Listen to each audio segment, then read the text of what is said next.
The graveyard shift was usually uneventful, but tonight was different. The silence was oppressive, the kind that seemed to wrap around the hallways like a thick fog. The air conditioning hummed softly, and the faint buzz of fluorescent lights overhead was constant. Each step I took echoed in the vast corporate building, a chilling reminder of how alone I was. It was 3 a.m., and I had just finished my rounds when I noticed something unsettling. The motion-activated lights on the top floor were flickering on, one after the other, as if someone was walking through the office. My stomach knotted.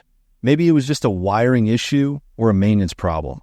But a whisper of unease crept up my spine. I checked the monitors in the security room.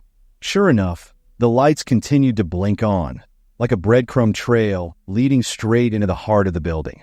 Swallowing the lump in my throat, I grabbed my flashlight and headed upstairs. The elevator ride felt like a descent into something unknown, the sterile white walls of the lift narrowing until they almost pressed in on me. When I reached the top floor, everything was still. The silence felt unnatural, heavy. I swung the beam of my flashlight around, the shadows jumping across cubicles and abandoned desks. My breath fogged in the cold, recycled air. I walked cautiously, the sound of my footsteps swallowed by the thick carpet. At one particular desk, I stopped short. An open laptop glowed with a faint blue light, casting an eerie glow on a steaming coffee mug beside it. The coffee was still warm. A shiver coursed through me. Someone had been here, and recently. Curiosity drew me closer. The laptop screen displayed a document, a list of employees. My eyes scanned down until I saw it. My name, highlighted in yellow. My heart thudded in my chest, pounding so hard that I thought I might be sick. Why was my name marked? Who had done this? A cold breeze slipped through the room, brushing the back of my neck. The power went out with a loud click, plunging the office into darkness. Panic wrapped around my throat as I fumbled with my flashlight. It sputtered to life, casting a weak, trembling light onto the rows of desks. And then I heard it, footsteps, soft and deliberate, echoing somewhere down the hallway. They stopped, started again, and grew louder. I turned, flashlight shaking in my grip, and aimed a beam down the hallway. The light caught the corner of something, a shadow slipping out of view. My breath came in shallow, desperate gasps. I tried to convince myself it was just another security guard, maybe a night worker playing a cruel joke. But I knew every person in the building, and nobody else was scheduled to be here. I backed up, my heart hammering, until I bumped into something solid. I spun around, the flashlight flying from my hands and clattering to the floor. I was met with nothing but darkness and silence. Gathering whatever courage I had left, I reached for the flashlight, my fingers trembling as I grabbed it. When I managed to stand again, the footsteps were gone, or maybe they had never been there. I tried to catch my breath, but the fear was unrelenting, gnawing at my sanity. I backed toward the stairwell, ready to make a break for it, when my radio crackled to life. "Hello?" I whispered into it, my voice barely recognizable. No answer, only static.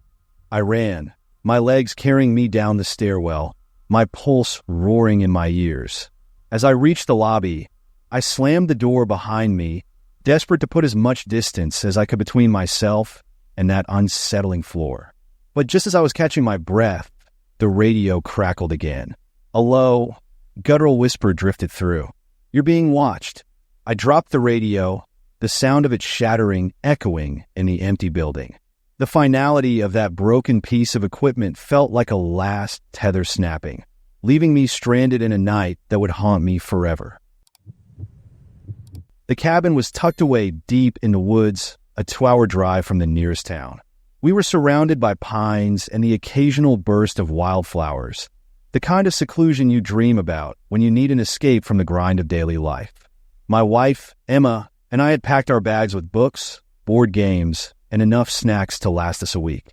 Our first day had passed in blissful silence, the kind where you can hear your own heartbeat, broken only by the rustle of leaves or the occasional snap of a branch. We watched the sun dip behind the trees, the sky bleeding shades of orange and red. After a quiet dinner, we discovered a note wedged under the bed. The paper was yellowed, the handwriting jagged and frantic. "If you hear knocking after midnight, do not open the door." A chill prickled up my spine. Was it a prank? A joke left by previous renters to scare newcomers? I laughed it off, but Emma was visibly uneasy, her hand clutching the note until her knuckles turned white. We both tried to brush it off and focus on the coziness of the evening, but the message lingered, like a whisper that refuses to leave your mind. By 11:30, the woods outside had grown darker than I thought possible. We settled into bed, the kind of restless sleep that feels thin and fragile. I tried to convince myself the note was just a forgotten scrap left behind, nothing more. But deep down, a gnawing worry kept me on edge. And then, just after midnight, the first knock echoed through the cabin. It was faint, almost polite. My breath caught in my throat, and Emma's eyes flew open beside me. We stayed frozen, listening. A minute passed. The silence felt heavy, pressing into our ears. Then it came again, louder, more insistent. Knock, knock, knock. Every instinct screamed at me to stay put, but adrenaline surged through my veins, mixing with fear in a toxic cocktail. I swung my legs over the side of the bed and tiptoed into the living room. The front door loomed in the moonlight streaming through the window, the soft blue glow casting shadows that seemed to shift and bend.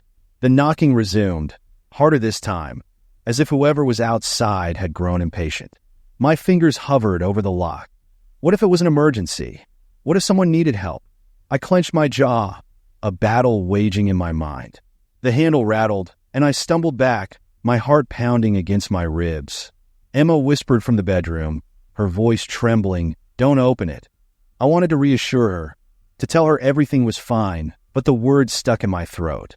The knocking became a pounding now, each impact reverberating through the cabin walls. And then, as suddenly as it had started, it stopped. The silence that followed was suffocating, broken only by the wind scraping against the windows. I backed away from the door, every muscle in my body taut, as though expecting it to burst open. We spent the next hour wide awake, staring at the shadows, listening to the creaks and groans of the old wood around us. Finally, exhaustion pulled us under, but it was a restless, haunted kind of sleep. The next morning, we found something new waiting for us on the porch. Muddy footprints, unmistakable and leading from the woods. They stopped just short of the door, as if whoever, or whatever, had been there had decided it wasn't worth coming inside. We packed up and left, the note still clutched in my hand. The words burned into my mind. The cabin never felt like an escape again, only a reminder of how thin the barrier is between safety and the unknown. We never found out who or what had come knocking that night, and we never wanted to.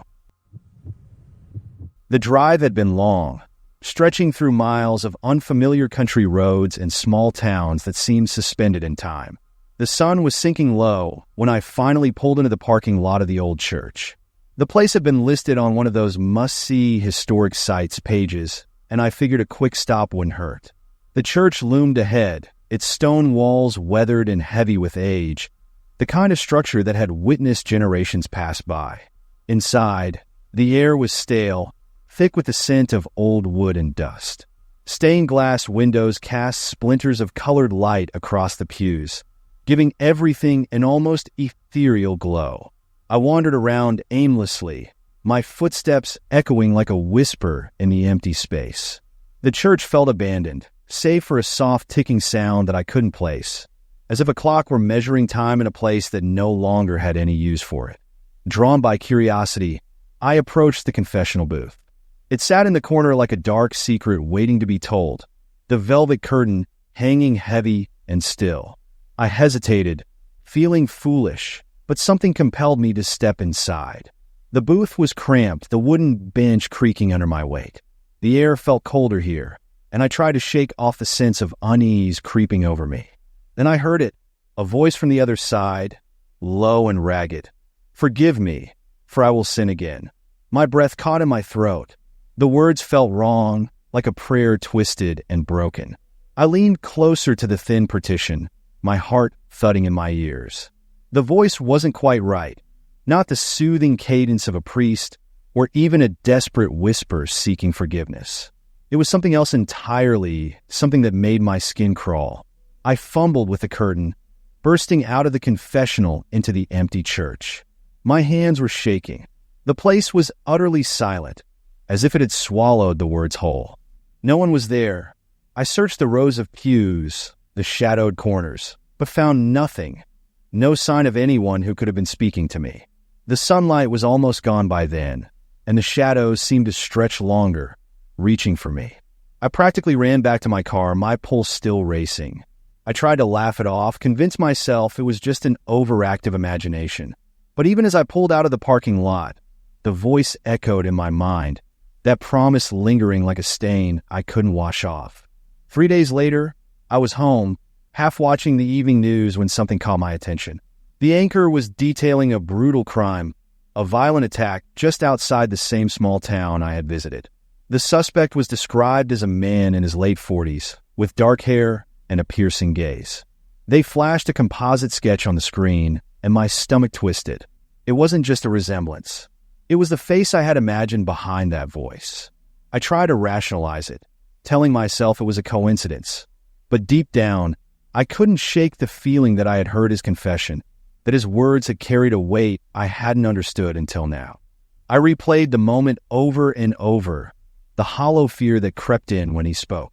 Maybe it wasn't the kind of sin that needed forgiveness. Maybe it was the kind that waited in the shadows, whispering promises that only time would fulfill. The sketch stayed on the screen for a few seconds, but it felt like hours. I turned off the TV, but the image was already seared into my memory. Even now, I can't step into a church without feeling that confessional's grip, as if some dark secret is still waiting, unfinished and unresolved. It was a quiet Sunday evening when the alert came through, shrill and urgent. My phone lit up with the emergency message. Immediate evacuation required due to chemical spill in your area. Seek safety immediately. The suddenness of it sent a jolt of fear through me, a visceral shock that made my hands tremble. I rushed to pack a bag, my movements frantic and disjointed. My mind raced with worst-case scenarios. Toxic gas seeping through the neighborhood, the air thickening with something unseen and deadly. Outside, the sun had almost set, casting long shadows across the houses. It was unervingly still, as though the entire street was holding its breath. Just as I was about to lock the door, my neighbor, Mr. Hutchins, appeared on my porch. He was in his late 60s, always cheerful in a subdued way, the kind of man who offered gardening advice and waved from across the street. But tonight he looked different. His eyes were wide, darting around, and his smile was too tight, too forced. "False alarm," he said, his voice calm, but carrying an edge I couldn't quite place. "No need to worry, really. Just a mix-up with the alert system." I frowned, my unease deepening. The alert had seemed serious, official. "Are you sure?" I asked, though my voice came out softer than intended. He nodded, but something about the way he lingered made the hair on the back of my neck stand up. His gaze was fixed on me, unblinking, almost like he was waiting for something. "No need to leave. It's safer to stay put," he insisted, his tone oddly final. My phone buzzed again, and I glanced at it, expecting another alert.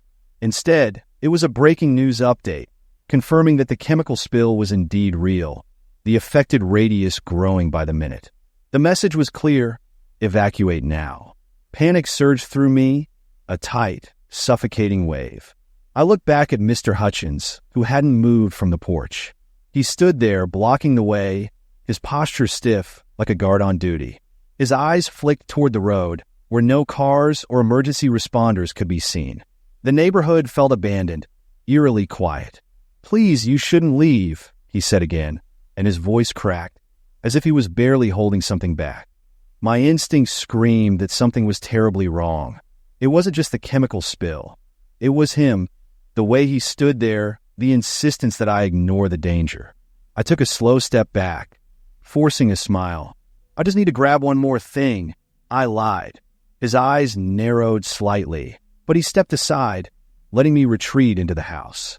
The second the door shut behind me, I locked it, heart pounding.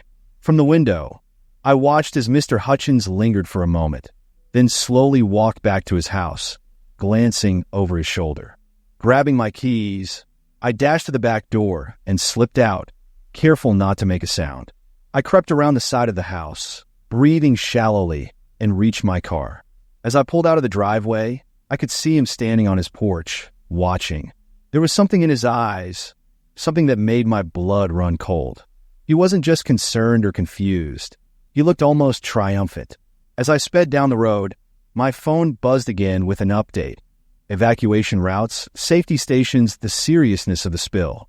But even as I followed the directions, I couldn't shake the image of Mr. Hutchins, the way he had tried to keep me from leaving.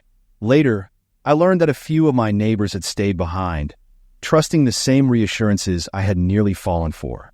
Some got out just in time. Others weren't so lucky. The chemical spill was real, the danger undeniable. But Mr. Hutchins?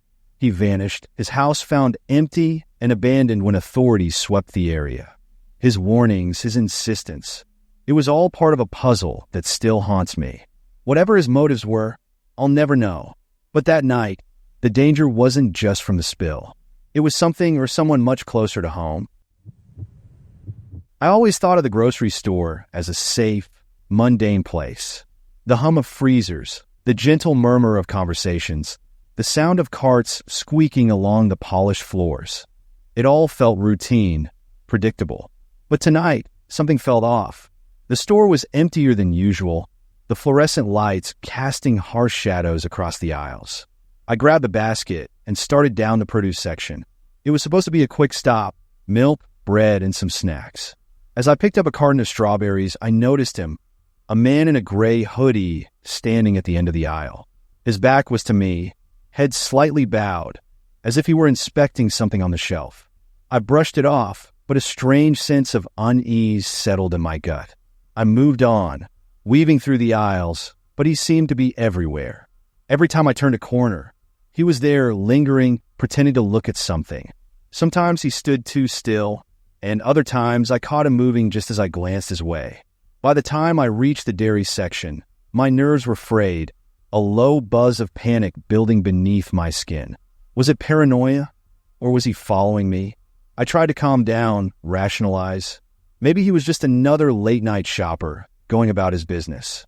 But then, as I bent to grab a gallon of milk, I felt it, that prickling sensation of being watched. I turned quickly, heart hammering, and saw him standing closer than before.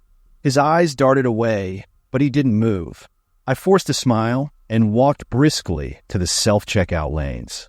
The store seemed even emptier now, the air heavy with that awful silence that only amplified every small sound. The beep of the scanner, the rustle of plastic bags, my own breath coming too fast. I was almost done, just a few more items to scan. Then he appeared again, standing near the exit, hands shoved deep into his pockets. My mind raced with possibilities. Was he waiting for me? Planning something? The doors loomed ahead, automatic and indifferent. I finished bagging my groceries, trying to seem calm, but my heart was beating so loud it was all I could hear. As I headed for the exit, the security guard by the door stepped forward. He was tall, with a reassuring presence, and I nearly sagged with relief. "Hey," he said, his voice steady. "Want me to walk you to your car?" I glanced back at the man in the gray hoodie, who had stiffened, his jaw clenched. I nodded quickly, grateful. The guard walked beside me, his pace matching mine, and together we made our way to my car. The man stayed in the store, but his eyes followed us until we were out of sight, and the coldness in his gaze sent a shiver down my spine. I loaded my groceries into the trunk, thanked the guard, and got in. I locked the doors, started the engine, and drove home, my knuckles white on the steering wheel. Relief washed over me as I pulled into my driveway. The porch light was on, casting a warm glow over the front steps. I carried my bags inside, double-checking the locks on the door. I was finally safe, or so I thought. But when I turned on the porch light to check the front door one last time, my heart stopped. Sitting on the steps, calm and patient, was the man from the store. He didn't look startled or even concerned that I had noticed him. He just sat there, a small, unsettling smile playing on his lips, like he had all the time in the world. My mind blanked, and the only thing I could feel was the rising wave of terror. He had followed me home. The security guard hadn't deterred him. He had just waited, lurking. As I backed away from the door, my phone slipped from my trembling hands. I stumbled toward the kitchen, heart racing, desperately trying to think of a plan.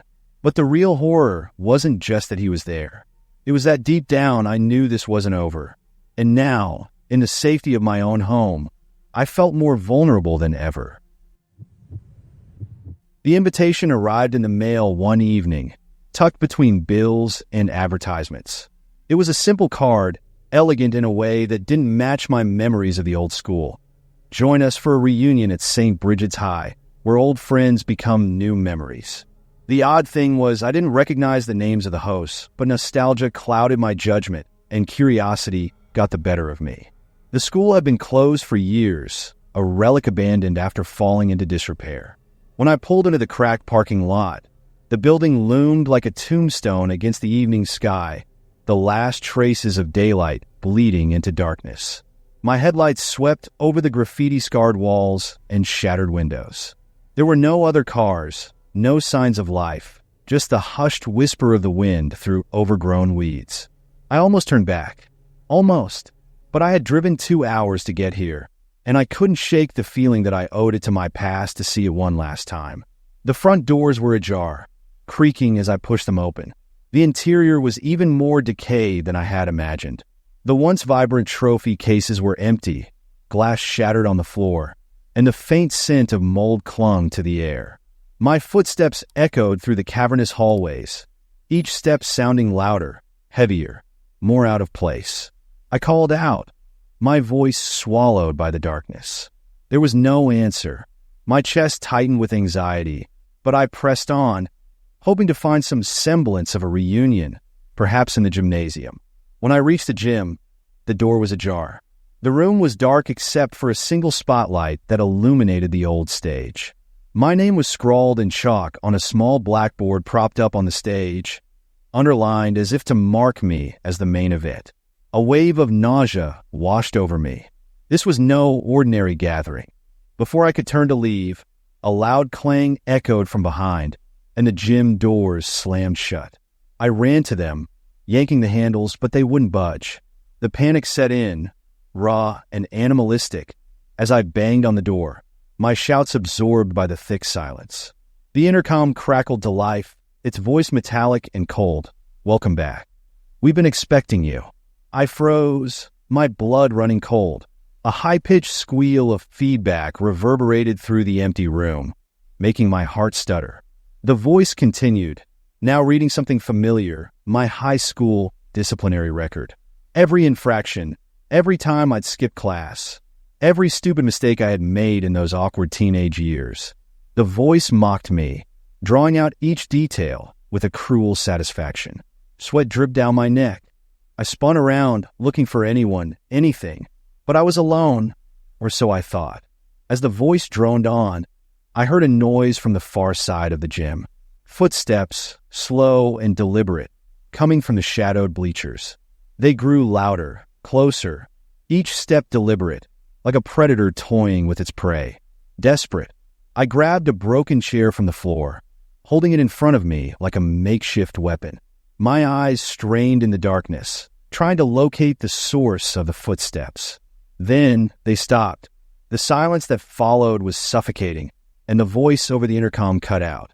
I whispered into the void, "Who's there?" but got no reply. My grip on the chair tightened until my knuckles turned white. Suddenly, the spotlight on the stage blinked off, plunging the room into darkness. For a heartbeat, everything was still, and then, behind me, I heard a whisper, a low, mocking voice repeating my name, drawing it out in a way that made my skin crawl. I bolted, running blind through the gym, crashing into discarded sports equipment, my heart pounding louder than my footsteps. I found the emergency exit, but it too was locked, as if the whole building had been designed to trap me. Trapped and disoriented, I finally crumpled to the floor, breathless and terrified. When morning came, I awoke to find the gym empty and the doors wide open. as if nothing had ever happened. There was no sign of anyone else, no evidence that I hadn't just dreamt the entire ordeal. But the invitation card in my pocket, now covered in smudged chalk dust, was proof enough that whatever happened, the past hadn't let me go. The building was sleek, all mirrored windows and modern angles. It stood out against the other office complexes, almost too pristine, as if the city grime couldn't touch it. I double-checked the address on my phone, feeling a flutter of nerves in my gut. This was the opportunity I'd been waiting for, a position that could change everything. Inside, the air was cold, the kind of sterile chill that office buildings used to keep everyone awake. The lobby was enormous, and yet it felt eerily empty. No reception desk, no plants or artwork, just gray carpeting and walls that stretched up to an open ceiling. I called out, but the echo of my voice was my only answer. Then she appeared, a woman in a crisp gray suit, emerging from a hallway. Her smile was practiced, professional. "Follow me," she said. Her voice was pleasant enough, but something about her eyes was unsettling. They never quite seemed to focus, like she was looking just past me. I followed her through a maze of corridors, the kind that made you feel lost even if you were paying attention. The walls were bare, the carpet identical in every direction, and the whole place smelled faintly of bleach. My pulse quickened as I tried to mentally map the way back, just in case. She led me into a small conference room with one table and 2 chairs. "He'll be with you shortly," she said, and without another word, she turned and left, the door clicking shut behind her. I was alone again. The silence pressed down on me, thicker than it should have been, and I fought the urge to check the time every few seconds. The door opened, and a man stepped in. He looked ordinary enough, clean-shaven and dressed in a tailored suit, but his expression was unreadable, almost robotic. He sat across from me, a file folder in hand, and began asking the usual questions, background, experience, references. But as the interview went on, the questions started to veer into uncomfortable territory. He asked about my family, my daily routines, and places I frequented. I laughed nervously, trying to deflect, but he didn't smile or nod. His eyes were flat, like he was dissecting me rather than interviewing me. Then he pulled out a sheet of paper from the folder, and my breath caught in my throat. It was a form I hadn't signed, a confidentiality agreement with my signature scrawled at the bottom. I reached for the paper, but he placed a heavy hand on it. "You've already agreed," he said, his voice devoid of any warmth. A cold, creeping dread settled in my stomach. I pushed back my chair, ready to leave. "I think there's been a misunderstanding," I stammered. But when I tried the door, it wouldn't budge. Panic surged in my chest. The man didn't react. He just watched, the hint of a smirk on his lips. The walls felt like they were closing in, the stale air thick with something I couldn't name. "Sit," he commanded, and for a moment, I felt paralyzed, like a cornered animal. I forced myself to move, to think. There had to be a way out. I tried my phone, but there was no service, no signal, just an error message glaring back at me. The realization hit me like a punch. I was trapped. "I'm leaving," I said, more to convince myself than him. I yanked at the door again, and this time, it swung open easily. I stumbled into the hallway, but it was empty. No receptionist, no signs of life.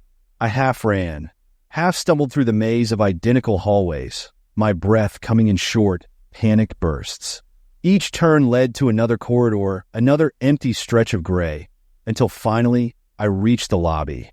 My heart soared, until I saw her again, the woman in the gray suit, standing by the exit. She tilted her head slightly, a smile that didn't reach her eyes. "You'll be back," she said softly, almost a whisper. I burst through the doors, into the blinding daylight. The city sounds rushed back in, grounding me, but I couldn't shake the feeling of eyes watching me, following me, even as I left that gleaming, soulless building behind. I never got a call back, never heard from them again. But sometimes, late at night, I wonder if they're still waiting, that pristine building standing there like a silent promise, a trap yet to be sprung. When we adopted Luna, she was almost too good to be true. A beautiful, silent German shepherd, well-behaved and calm, with eyes that seemed to understand you better than most people did.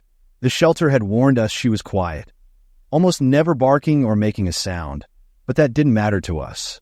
She was perfect, especially for our suburban life, where noise complaints were frequent. For weeks, Luna blended seamlessly into our routine. She would nap by the kitchen window, her ears perking up only when neighborhood kids rode their bikes too close to our lawn. She never made a sound, not even a whimper.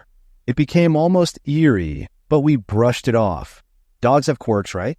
It was a calm Friday evening when Luna finally broke her silence. My husband and I were watching TV, the glow of the screen washing over the dim living room. Luna was lying on her usual spot, head resting between her paws, when suddenly she shot up. Her ears pricked, and her body went stiff. I had never seen her so tense. "What is it, girl?" I asked, my voice hushed, but she didn't respond. Her gaze was fixed on the basement door. Then she did something that made my heart skip a beat. She barked. Not just any bark, an explosion of sound, guttural and frantic, like she was trying to ward off something unseen. It shattered the calm, making my husband and me jump to our feet. We both stared at the basement door. The house had never felt so still, so fragile. Luna didn't stop barking, her body positioned between us and the door, her hackles raised.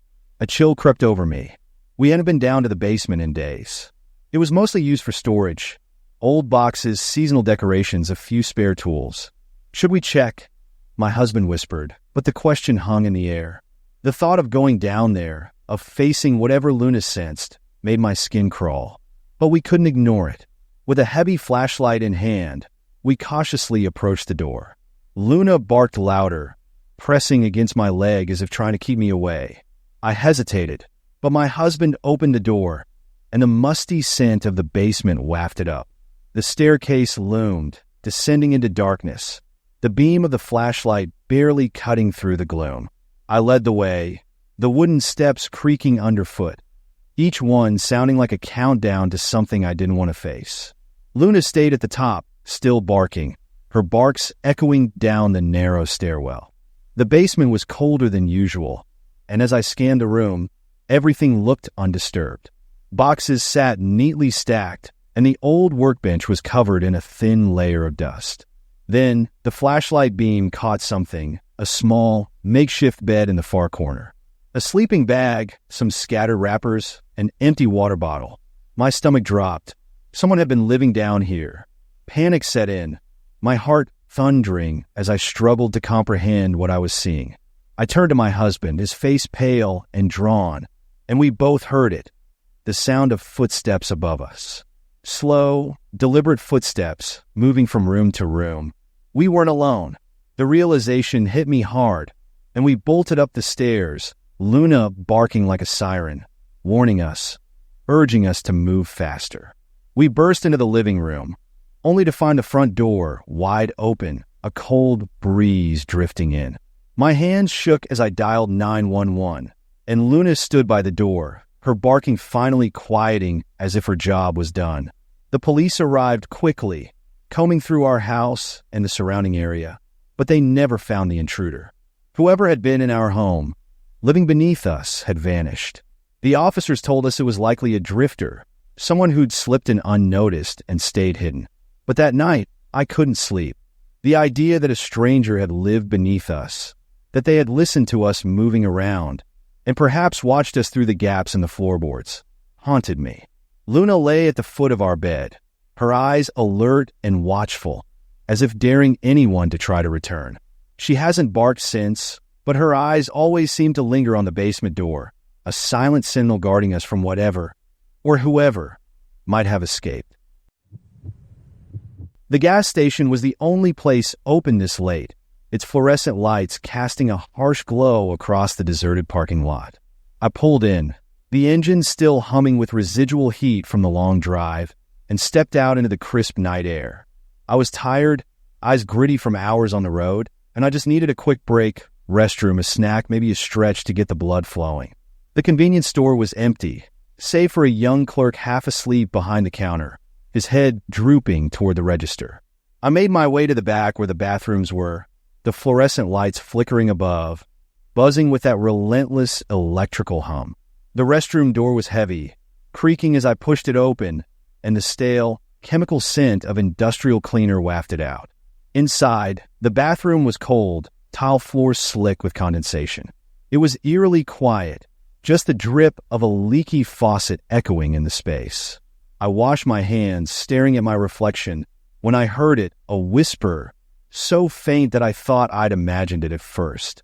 It came from one of the stalls, a low, urgent voice. "Don't come out yet." My pulse stuttered. I turned off the faucet, the squeak of the handle sounding too loud in the silence. I stood there, paralyzed, trying to convince myself that it was a prank, maybe a trick of my imagination. But the voice had sounded real, too real to ignore. Footsteps. Heavy, deliberate footsteps echoed from just outside the bathroom door. They were close, the kind that made your stomach clench. I held my breath. Every muscle tensed. The door creaked open, and I could see the shadows stretching along the floor, shifting as whoever was stepped inside. The footsteps paused. The quiet was suffocating. I stayed frozen, my heart pounding so hard I thought the stranger might hear it. The shadow loomed longer, closer. I could barely see through the gap between the floor and the stall door, just enough to catch a glimpse of worn, muddy boots. They moved slowly, pacing in front of the stalls, like a predator deciding which prey to go after. The boots stopped in front of my stall, and I bit my lip to keep from making a sound. The person outside seemed to wait, breathing heavy, the kind of breath that came out in ragged bursts. Then they turned and walked back out, the bathroom door closing behind them. The sudden absence of sound was almost worse, the quiet of vacuum that pressed in on my ears. I stayed there, too afraid to move, my legs cramping, my skin cold with sweat. Finally, after what felt like hours but must have been only minutes, I forced myself to open the stall door. The bathroom was empty, the only sign of what had just happened being the faint outline of wet boot prints on the tiles, leading to the exit. I stepped cautiously into the hallway. The convenience store was just as I'd left it, but the clerk was gone, his stool empty, the register closed. My heart sank. I hurried to the front, hoping he'd just stepped out for a moment, but there was no sign of him. Outside, the parking lot was still, the only movement being my own shadow cast by the streetlights. I got into my car, locking the doors, my hands trembling as I gripped the steering wheel. The thought of those boots, the whisper, and the empty store made my skin crawl. I drove off, headlights slicing through the dark, and didn't stop until I was miles away, the memory of that whisper still chilling me. Don't come out yet. Whoever, or whatever, it had warned me about was out there, and I was lucky to be gone. Moving to the suburbs was supposed to be a fresh start. The neighborhood seemed perfect, with well-maintained lawns, friendly neighbors waving hello, and kids riding bikes in the cul-de-sac. My partner and I were excited to settle in, but it wasn't long before we realized that this picturesque community had its quirks. It was a week after we moved in when we found a handwritten note in our mailbox, inviting us to a community watch meeting. It was set for Friday evening at a house down the street. Curious and wanting to fit in, we decided to go. The house hosting the meeting was immaculate, the lawn trimmed with military precision, and the door knocker polished to a gleam. The kind of perfection that almost felt unnatural. Inside, a group of neighbors greeted us warmly. Everyone was overly polite, flashing two wide smiles that didn't reach their eyes. The meeting began with the usual pleasantries. Introductions, stories about how safe the neighborhood was, but then things started to feel off. They began asking us questions, strange questions about our routines. What time did we leave for work? Did we have an alarm system? How often did we have guests? I forced a laugh, but my unease was growing. Why did they need to know so much about our daily lives? One man, Mr. Lewis, took out a notebook and began jotting down our answers. His eyes were pale, almost colorless, and they never wavered from our faces. Another neighbor, Mrs. Daniels, leaned forward, her voice soft and unsettling. It's important to be thorough. You understand, don't you? We left the meeting an hour later. A nervous laugh shared between us as we walked back home. Just nosy neighbors. We tried to reassure ourselves, but deep down, that note of discomfort lingered, coiling tighter around our thoughts. The next day, As we left for work, I noticed something strange. A list had been slipped under our door, detailing everything we'd said at the meeting. It included notes on our work hours, the fact that we didn't have a dog, and even a question: do they always forget to lock the back gate? My blood ran cold. We tried to brush it off, though that night I double-checked every lock, feeling eyes on me through the curtains. The neighborhood was silent, and yet I couldn't shake the feeling that someone was out there, lurking just beyond the reach of the porch light. 2 nights later, we woke up to a noise, a metallic clink like someone testing our door handle. We sat up, hearts pounding, straining to hear. Footsteps, light and deliberate, echoed on the front steps before fading away. I grabbed a flashlight and peered outside. The street was empty, eerily still, but I could have sworn I saw movement, a shadow slipping between the houses. The next morning, another note was waiting on our doorstep. You'll fit right in. No signature, just those 4 words and a chill that settled into my bones. We called the police, but without any clear evidence of a threat, there wasn't much they could do. The officer told us that sometimes new neighbors got pranked, that it was probably harmless, but it didn't feel harmless. Every evening, I watched through the blinds, expecting to see one of our friendly neighbors watching back. The smiles they gave us felt more like warnings than greetings, and the notebook from the meeting haunted my dreams. The perfection of the neighborhood was now suffocating, like a facade that could crumble at any moment, revealing something far more sinister underneath. We started considering moving out, but one evening, as I walked to the mailbox, I noticed Mr. Lewis standing on his porch. He tilted his head slightly, that pale gaze fixed on me. "Going somewhere?" he called out, his voice deceptively pleasant. I forced a smile, my pulse racing. The note in my hand felt like a lead weight. It was blank, but that somehow made it more unnerving, as if the message hadn't been written yet, because they were still deciding what it should say. I hurried back inside, locked the door, and realized that our fresh start had become a trap, a carefully curated web of watchful eyes and whispered secrets. We were surrounded, woven into a community that knew far too much about us. The smiles and greetings had become chains, binding us to a place that no longer felt safe, and I feared the only way to escape was to become just as silent, just as watchful as they were. Friends, I am here again. Don't forget to subscribe. You are the best.